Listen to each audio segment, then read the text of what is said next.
Okay, so because I think that this is relevant to what I see happening now with people understanding super zips, Whole Foods moms, and why people are choosing to live certain places, I want to throw back for a moment because I realize that there are some Gen Z who have no idea what we're talking about or how we got here. So let's throw back to 2004, the cultural relevance of Laguna Beach, the real Orange County. When MTV debuted Laguna Beach, the real Orange County in 2004, it wasn't just a new reality show. It was a seismic shift in how young audiences perceived wealth, beauty, and adolescence. Set in the affluent coastal community of Laguna Beach, California, the show promised to deliver the real OC long before the fictionalized The OC had even finished capturing teenage imaginations. What emerged was a polished, cinematic version of reality television that blurred the lines between documentary and soap opera, introducing an entirely new visual language and aspirational lifestyle narrative to the mid 2000s pop culture landscape. Let's actually turn this a little bit more. At its core, Laguna Beach functioned as a coming of age story for America's upper middle class and wealthy teens. The show distilled high school life into a series of meticulously edited moments: the promposal, the beach bonfire, the graduation ceremony, the whispered betrayal at a house party. This wasn't the chaotic reality TV of the real world. It was stylized, almost scripted portrayal of teen drama that made the affluent high school experience feel like a cultural ideal. Its narrative, pacing, clean cinematography, and pop soundtrack redefined what reality television could look like, paving the way for a series like The Hills and Gossip Girl that would expand this glamorous, curated vision of youth. The show's aesthetic sunlit beaches, pastel wardrobes, and luxury SUVs in high school parking lots became part of its cultural footprint. These visuals offered not only escapism, but also a blueprint for a new kind of teenage aspiration: a life free of visible adult supervision with unlimited access to money, cars, and designer clothes. For many viewers outside California, Laguna Beach wasn't just a TV show, it was an anthropology lesson on how the wealthy youth of America lived, loved, and fought. It made casual luxury feel normal, even attainable, in a way that resonated deeply with a generation raised during a pre recession economic high. But Laguna Beach also carried a deeper cultural implication.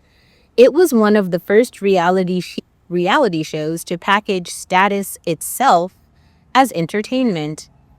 Unlike earlier reality TV, which often revolved around competition or survival, Laguna Beach centered its drama entirely on social hierarchy. The love triangle between Lauren Conrad, Stefan Coletti, and Kristen Cavallari wasn't just a romantic subplot, it was a case study in the social politics of beauty, popularity, and charisma. The show taught audiences how to read the visual cues of status, the choice of vacation spots, the type of birthday party thrown, the seat one occupied at the table. These details embedded themselves in the cultural consciousness, influencing not just teen viewers, but also brands and advertisers targeting them. Music was another crucial layer to its cultural relevance. With a soundtrack that included the All American Rejects, Hilary Duff, and Yellow Card, the show doubled as a playlist for millennial adolescents. This curation of emotionally charged mid 2000s alt pop became part of the show's DNA, ensuring that certain songs would forever be tied to moments like Lauren leaving for college or Kristen walking into a party. The pairing of indie leaning music with polished reality imagery became an industry standard in youth programming, showing that emotional resonance could be engineered as much as captured.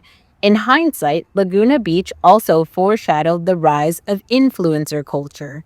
The cast members were essentially proto influencers, becoming celebrities simply for living their lives in a way that was aesthetically pleasing and socially enviable. Lauren Conrad transitioned into this visibility into a multifaceted brand. Kristen Cavallari paralleled hers into reality stardom and lifestyle entrepreneurship. This blurred the boundary between real person and media persona, a dynamic that now defines TikTok and Instagram fame. Critically, Laguna Beach was also a time capsule of pre-smartphone era. The drama unfolded in a world without social media omnipresence, where missed calls, handwritten notes, and word of mouth gossip still drove conflict. In this way, it inadvertently became one of the last portrayals of teenage life before the internet transformed social interaction, making it nostalgic for its original audience. Culturally, the show left a lasting mark on fashion. In the mid 2000s, California style denim miniskirts, Ugg boots, puka shell necklaces, and layered tank tops became national trends, copied in suburban malls across the country. It reinforced the idea that West Coast casual could be both laid back and high status, a style ethos still echoed in today's athleisure market. The show's racial and socioeconomic homogeneity also reveals much about the television landscape of the time. Laguna Beach presented a predominantly white, affluent cast in a bubble of privilege, rarely acknowledging economic diversity or cultural complexity. While it was part of the escapist appeal, it also reflected the limited scope of mainstream reality TV narratives in the early 2000s. In doing so, it quietly set the stage for later critiques of representation in teen focused media. From a production standpoint, Laguna Beach proved that reality TV could be cinematic.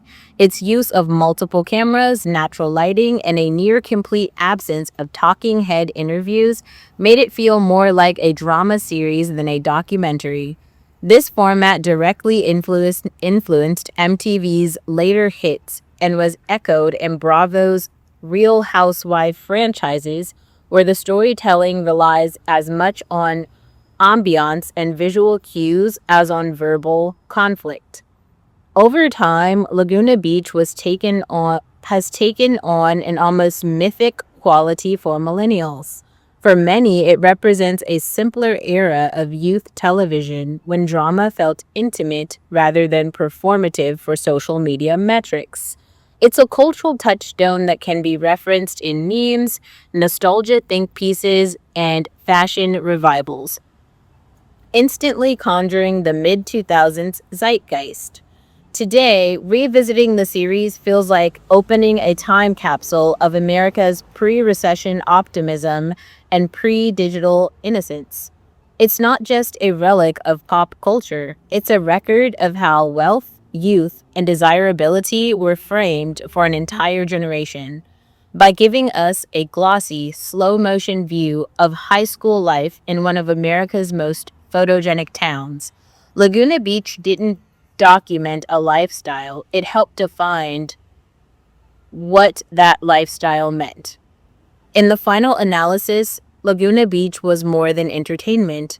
It was a blueprint for modern reality storytelling, a precursor to influencer branding, and a mirror reflecting both the aspirations and limitations of mid 2000s American youth culture.